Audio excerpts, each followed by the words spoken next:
Hello students, welcome back to my YouTube channel. ನಾನು ನಿಮಗೆ ಇವತ್ತಿನ ವಿಡಿಯೋದಲ್ಲಿ ಇಂಡಿಯನ್ ಅಕೌಂಟಿಂಗ್ ಸ್ಟ್ಯಾಂಡರ್ಡ್ 16ನಲ್ಲಿ 2025 ಕ್ವಶನ್ ಪೇಪರ್ ಪ್ರಾಬ್ಲಮ್ ಮಾಡಿಸ್ತಾ ಇದ್ದೀನಿ. ಕ್ವಶನ್ ಈ ಥರದಲ್ಲಿದೆ. ಲಾಸ್ಟ್ ಇಯರ್ 10 ಮಾರ್ಕ್ಸಿಗೆ ಕೇಳಿರುವಂಥ ಕ್ವಶನ್ ಇದು. Excellent Limited has purchased machinery for its manufacturing unit. The purchase price is rupees 10,72,000 inclusive of GST. ಒಂದು ಮೆಷಿನನ್ನು ಪರ್ಚೇಸ್ ಮಾಡ್ತಾ ಇದ್ದಾರೆ 10,72,000 ರೂಪಾಯಿ.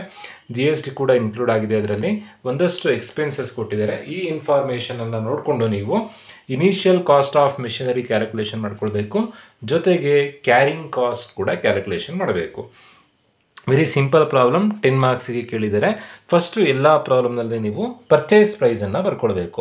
ಪರ್ಚೇಸ್ ಪ್ರೈಸ್ ಎಷ್ಟು ರೂಪಾಯಿಗೆ ಪರ್ಚೇಸ್ ಮಾಡ್ತಾ ಇದ್ದಾರೆ ಮೆಷಿನನ್ನು?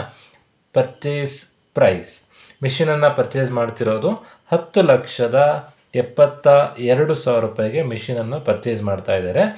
Less trade discount. ಕ್ವಶನಲ್ಲಿ ಏನಾದರೂ ಟ್ರೇಡ್ ಡಿಸ್ಕೌಂಟನ್ನು ಕೊಟ್ಟಿದ್ದರೆ ಅದನ್ನು ನೀವು ಕಳ್ಕೊಳ್ಬೇಕಾಗತ್ತೆ. ಬಟ್ ಈ ಪ್ರಾಬ್ಲಮ್ನಲ್ಲಿ ಎಲ್ಲೂ ಕೂಡ ಟ್ರೇಡ್ ಡಿಸ್ಕೌಂಟ್ ಬಗ್ಗೆ ಇನ್ಫಾರ್ಮೇಷನ್ ಕೊಡಲಿಲ್ಲ. So trade discount nil. ಅಲ್ಲಿಗೆ ಎಷ್ಟಾಗುತ್ತೆ ಅಂತಂದರೆ 10,72,000 ಆಗುತ್ತೆ. Add or less GST. ಇಲ್ಲಿ ಇನ್ಕ್ಲೂಸಿವ್ ಅಂತ ಕೊಟ್ಟರೆ GSTಯನ್ನು ಲೆಸ್ ಮಾಡಬೇಕು. ಎಕ್ಸ್ಕ್ಲೂಸಿವ್ ಅಥವಾ ಎಕ್ಸ್ಕ್ಲೂಡ್ ಅಂತ ಕೊಟ್ಟರೆ GSTಯನ್ನು ಆ್ಯಡ್ ಮಾಡಬೇಕು.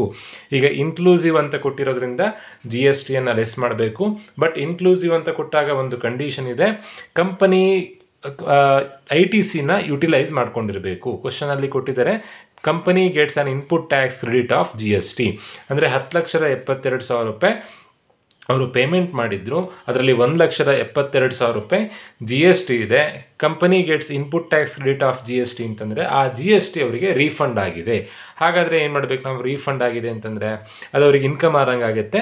ಸೊ ಹಾಗಾಗಿ ನಾವೀಗ GSTಯನ್ನು ಲೆಸ್ ಮಾಡಬೇಕು. GST ಯಾವಾಗ ಲೆಸ್ ಮಾಡಬೇಕು ಅಂತಂದರೆ company gets input tax credit ಅಂತ ಇದ್ದರೆ ಮಾತ್ರ. ಒಂದು ವೇಳೆ ಏನೇನಾದರೂ company is not utilising input tax credit ಅಂತ ಕೊಟ್ಟಿದ್ರೆ GSTಯನ್ನು ಲೆಸ್ ಮಾಡಲಿಕ್ಕಿಲ್ಲ. ಈಗ GSTಯನ್ನು ಲೆಸ್ ಮಾಡಬೇಕು. GST ಅಮೌಂಟ್ ಎಷ್ಟು ಅಂತಂದರೆ 1,72,000 ರೂಪಾಯಿನ ಕ್ವಶನಲ್ಲಿ ಕೊಟ್ಟಿದ್ದಾರೆ. ಅದೇ 1,72,000 ರೂಪಾಯಿನ ಲೆಸ್ ಮಾಡಿದ್ರಾಯಿತು. ಬರೋವಂಥ ಆನ್ಸರ್ 10,72,000ದಲ್ಲಿ 1,72,000 ಲೆಸ್ ಮಾಡಿದ್ರೆ 9 ಲಕ್ಷ ಆಗುತ್ತೆ. ಈಗ ಏನಾದರೂ ಪರ್ಚೇಸ್ ಮಾಡಬೇಕಾದ್ರೆ ಎಕ್ಸ್ಪೆನ್ಸಸ್ ಏನಾದರೂ ಇದ್ದರೆ ಆ ಎಕ್ಸ್ಪೆನ್ಸಸನ್ನು ಆ್ಯಡ್ ಮಾಡಬೇಕು. ಫ್ರೈಟ್ ಇದೆ, ಇಂಪೋರ್ಟ್ ಡ್ಯೂಟಿ ಇದೆ, ಇನ್ಸ್ಟಾಲೇಷನ್ ಚಾರ್ಜಸ್ ಇದೆ. ನಾನು ಆಲ್ರೆಡಿ ಪ್ರೀವಿಯಸ್ ವಿಡಿಯೋದಲ್ಲಿ ಹೇಳಿದ್ದೀನಿ, ಇನ್ಸ್ಟಾಲೇಷನ್ ಮಾಡೋ ತನಕ ಅಂದರೆ ಮೆಷಿನನ್ನು ಪರ್ಚೇಸ್ ಮಾಡಿ ಫ್ಯಾಕ್ಟ್ರಿಯಲ್ಲಿ ತಂದು ಅದನ್ನು ಇನ್ಸ್ಟಾಲ್ ಮಾಡಿ ರನ್ ಆಗೋ ತನಕ ಏನೇನು ಖರ್ಚು ಬರುತ್ತೋ ಆ ಖರ್ಚೆಲ್ಲದನ್ನು ಕನ್ಸಿಡರ್ ಮಾಡಬೇಕು. ಇನ್ಸ್ಟಾಲೇಷನ್ ಆದಮೇಲೆ ಬರುವಂಥ ಖರ್ಚನ್ನು ಕನ್ಸಿಡರ್ ಮಾಡಲಿಕ್ಕಿಲ್ಲ. ಫ್ರೈಟ್ ಕನ್ಸಿಡರ್ ಮಾಡಬೇಕು. ಮೆಷಿನನ್ನು ಬೇರೆ ದೇಶದಿಂದ ಇಂಪೋರ್ಟ್ ಮಾಡ್ಕೊಳ್ತಿದ್ದಾರೆ, ಇಂಪೋರ್ಟ್ ಡ್ಯೂಟಿ ಆ್ಯಡ್ ಮಾಡಬೇಕು. ಇನ್ಸ್ಟಾಲೇಷನ್ ಚಾರ್ಜಸ್ ಆ್ಯಡ್ ಮಾಡಬೇಕು. ಸೈಟ್ ಪ್ರಿಪರೇಷನ್ ಎಕ್ಸ್ಪೆನ್ಸಸ್, ಮೆಷಿನನ್ನು ಇನ್ಸ್ಟಾಲ್ ಮಾಡಲಿಕ್ಕೆ ಜಾಗ ಬೇಕು, ಆ ಜಾಗನ ಪ್ರಿಪೇರ್ ಮಾಡಲಿಕ್ಕೆ 4,000 ರೂಪಾಯಿ ಖರ್ಚಾಗ್ತಾ ಇದೆ, ಆ್ಯಡ್ ಮಾಡಬೇಕು. Cost of dismantling and removing the item. ಆ ಮೆಷಿನನ್ನು ಬಿಡಿ ಭಾಗ ಸೇರಿಸ್ತಾ ಇದ್ದಾರೆ, ಹಾಗೆ ಬೇಡದೇ ಇರೋದನ್ನು ರಿಮೂವ್ ಮಾಡ್ತಾ ಇದ್ದಾರೆ, ಇದನ್ನು ಆ್ಯಡ್ ಮಾಡಬೇಕು. After the equipment was put in to use ₹15,000 was spent for cleaning the spare parts.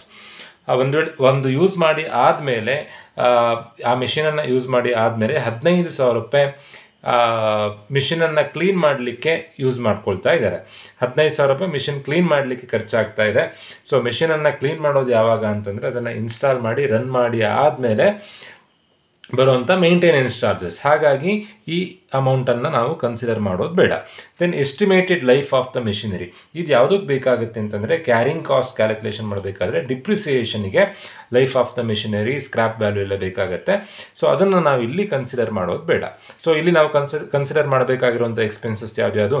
Freight ಹೌದು, ಇಂಪೋರ್ಟ್ ಡ್ಯೂಟಿ ಹೌದು, ಇನ್ಸ್ಟಾಲೇಷನ್ ಚಾರ್ಜಸ್ ಹೌದು, site preparation expenses, cost of dismantling ಅವಷ್ಟನ್ನು ಬರ್ಕೊಂಡು ಆ್ಯಡ್ ಮಾಡಿದರೆ ಆಯಿತು. ಸೊ ಎಲ್ಲ ಎಕ್ಸ್ಪೆನ್ಸಸ್ಸನ್ನು ನಾನಿಲ್ಲಿ ಬರ್ಕೊಂಡಿದ್ದೀನಿ. Freight, import duty, installation charges, site preparation expenses, cost of dismantling. So total ಆಗಿ 9 ಲಕ್ಷ ರೂಪಾಯಿ ಅವರಿಗೆ 9 ಲಕ್ಷ ರೂಪಾಯಿಗೆ ಮೆಷಿನನ್ನು ಪರ್ಚೇಸ್ ಮಾಡ್ತಾಯಿದ್ರು. 10,72,000 ರೂಪಾಯಿ ಪರ್ಚೇಸ್ ಮಾಡಿದ್ದಾರೆ, ಅದರಲ್ಲಿ GST ಇನ್ಕ್ಲೂಡ್ ಆಗಿದೆ, GST ರೀಫಂಡ್ ಆಗುತ್ತೆ. ಸೊ ಟೋಟಲ್ ಆಗಿ ಅವರಿಗೆ ಖರ್ಚಾಗಿರುವಂಥದ್ದು 9 ಲಕ್ಷ ಪ್ಲಸ್ 14,500 ರೂಪಾಯಿ ಫ್ರೈಟಿಗೆ, ದೆನ್ ಇಂಪೋರ್ಟ್ ಡ್ಯೂಟಿಗೆ 24,000, ದೆನ್ ಇನ್ಸ್ಟಾಲೇಷನ್ ಚಾರ್ಜಸ್ಸಿಗೆ 16,000, ಸೈಟ್ ಪ್ರಿಪ್ರೇಷನ್ ಎಕ್ಸ್ಪೆನ್ಸಸ್ಸಿಗೆ 4,000, ಕಾಸ್ಟ್ ಆಫ್ ಡಿಸ್ಮ್ಯಾಂಟ್ಲಿಂಗ್ 6,000. ಟೋಟಲ್ ಆಗಿ ಖರ್ಚಾಗಿರುವಂಥದ್ದು 9,64,500. ಸೊ ಇದಕ್ಕೆ ನಾವು ಇನಿಷಿಯಲ್ ಕಾಸ್ಟ್ ಆಫ್ ಮೆಷಿನರಿ ಅಂತ ಕರಿತೀವಿ. ಇಂಡಿಯನ್ ಅಕೌಂಟಿಂಗ್ ಸ್ಟ್ಯಾಂಡರ್ಡ್ 16 ಪ್ರಕಾರ ಇವಿಷ್ಟನ್ನು ಇನ್ಕ್ಲೂಡ್ ಮಾಡ್ಕೊಳ್ಬೇಕು. ಅಲ್ಲಿಗೆ ಅರ್ಧ ಪ್ರಾಬ್ಲಮ್ ಮುಗಿಯಿತು. ಕ್ಯಾರಿಂಗ್ ಕಾಸ್ಟ್ ಫೈಂಡ್ ಔಟ್ ಮಾಡೋದು ತುಂಬ easy. Carrying cost find out ಮಾಡೋದು ಹೇಗೆ ಅಂತಂದರೆ, ಕಾಸ್ಟ್ ಆಫ್ ದ ಮೆಷಿನರಿಯನ್ನು ಫಸ್ಟ್ ಬರ್ಕೊಳ್ಬೇಕು. ಬಂದಿರೋವಂಥ ಆನ್ಸರ್ 9,64,500 ರೂಪಾಯಿ ಕಾಸ್ಟ್ ಆಫ್ ದ ಮೆಷಿನರಿ. ಅದರಲ್ಲಿ ಡಿಪ್ರಿಸಿಯೇಷನನ್ನು ಲೆಸ್ ಮಾಡಿದ್ರೆ ಬರುವಂಥದ್ದೇ carrying cost of the machinery. ಡಿಪ್ರಿಸಿಯೇಷನ್ಗೆ ಫಾರ್ಮುಲಾ ಏನು ಅಂತಂದರೆ, cost minus scrap value. Scrap value ಅಂತಂದ್ರೆ ಒಂದೇ, ರೆಸಿಡಿಯಲ್ ವ್ಯಾಲ್ಯೂ ಅಂತಂದ್ರೆ ಒಂದೇ, divided by life. Cost of the machinery ಅಂತಂದರೆ ಬಂದಿರೋಂಥ ಆನ್ಸರ್ 9,64,500 ಮೈನಸ್ ಸ್ಕ್ರ್ಯಾಪ್ ವ್ಯಾಲ್ಯೂ ಕ್ವಶನಲ್ಲಿ ಕೊಟ್ಟಿದ್ದಾರೆ. ಸ್ಕ್ರ್ಯಾಪ್ ವ್ಯಾಲ್ಯೂ 8 lakh ಅಂತ ಕೊಟ್ಟಿದ್ದಾರೆ. Minus 8 lakh divided by life of the machinery 14 years ಅಂತ ಕೊಟ್ಟಿದ್ದಾರೆ. Divided by 14. 9,64,500 minus 8 lakh divided by 14 ಮಾಡಿದಾಗ ಬರುವಂಥ ಆನ್ಸರ್ 11,750 ರೂಪಾಯಿ ಬರುತ್ತೆ ಡಿಪ್ರಿಸಿಯೇಷನ್ ಅಮೌಂಟ್. ಇವಿಷ್ಟನ್ನು ಸಿಂಪ್ಲಿಫೈ ಮಾಡಿದಾಗ 11,750 ಬರುತ್ತೆ. ಸೊ ಅಲ್ಲಿಗೆ ಕ್ಯಾರಿಂಗ್ ಕಾಸ್ಟ್ ಏನಾಗುತ್ತೆ ಅಂತಂದರೆ 9,64,500ರಿಂದ 11,750 ಕಳೆದಾಗ ಬರುವಂಥ ಆನ್ಸರೇ carrying cost 9,52,750. So carrying cost ಕೇಳಿದಾಗ ನೀವು ಮಾಮೂಲಿ ಏನು ಪ್ರಾಬ್ಲಮ್ ಮಾಡ್ತೀರೋ ಅಷ್ಟನ್ನು ಮಾಡಿ ಆ ಬಂದಿರೋವಂಥ ಆನ್ಸರಿಂದ ಡಿಪ್ರಿಸಿಯೇಷನನ್ನು ಕಳೆದ್ರೆ ಆಯಿತು.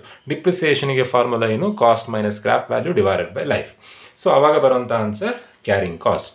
So simple problem, last year 10 ಮಾರ್ಕ್ಸಿಗೆ ಕೊಟ್ಟಿದ್ರು. ಇದರಲ್ಲಿ ವೆರಿ ಇಂಪಾರ್ಟೆಂಟ್ ಇರೋದೇ GST ಒಂದನ್ನು ಅರ್ಥ ಮಾಡ್ಕೊಳ್ಬೇಕಾಗಿರೋದು. ಸೊ ನಾನು ಎಕ್ಸ್ಕ್ಲೂಸಿವ್ ಆಫ್ GST ಪ್ರಾಬ್ಲಮನ್ನು ಮಾಡಿಸಿದ್ದೀನಿ, ಇನ್ಕ್ಲೂಸಿವ್ ಆಫ್ GST ಪ್ರಾಬ್ಲಮನ್ನು ಮಾಡಿಸಿದ್ದೀನಿ. ಪ್ರೀವಿಯಸ್ ವೀಡಿಯೋದಲ್ಲಿ ನೀವು ಗಮನಿಸ್ಬೋದು. ಇಷ್ಟನ್ನು ನೀವು GST ಒಂದನ್ನು ಕರೆಕ್ಟಾಗಿ ಅರ್ಥ ಮಾಡಿಕೊಂಡ್ರೆ ಈಸಿಯಾಗಿ ನೀವು ಇಂಡಿಯನ್ ಅಕೌಂಟಿಂಗ್ ಸ್ಟ್ಯಾಂಡರ್ಡ್ 16 ಪ್ರಕಾರ ಪ್ಲಾಂಟ್ ಪ್ರಾಪರ್ಟಿ ಇಕ್ವಿಪ್ಮೆಂಟ್ ಪ್ರಾಬ್ಲಮನ್ನು ಹೇಗೆ ಮಾಡಬೇಕು ಅಂತ ಹೇಳಿ ನೀವು ತಿಳ್ಕೊಳ್ಬೋದು. ಸೊ ಹೋಪ್ ಎಲ್ರಿಗೂ ವಿಡಿಯೋ ಅರ್ಥ ಆಗಿದೆ ಅಂತ ಅಂದ್ಕೊಳ್ತಾ ವಿಡಿಯೋ ಮುಗಿಸ್ತಾ ಇದ್ದೀನಿ. Thank you.